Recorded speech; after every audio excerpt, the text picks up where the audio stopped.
মানুষ মানুষের জন্যে, মানুষ মানুষের কল্যাণে কাজ করতে হবে।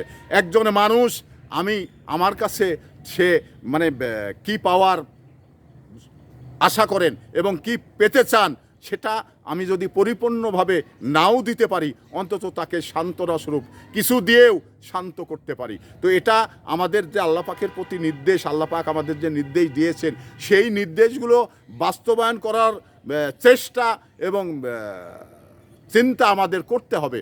আমরা এই দুনিয়ার জিন্দগিতে অল্প সময়ের জন্য পৃথিবীতে এসেছি, এক সময় চলে যাব। কারণ আমাদের পূর্বপুরুষরা এইভাবেই কিন্তু এসেছে, আবার চলে গেছে। আমিও যেমনিভাবে এসেছি আবার সেমনিভাবেই কিন্তু চলে যাব।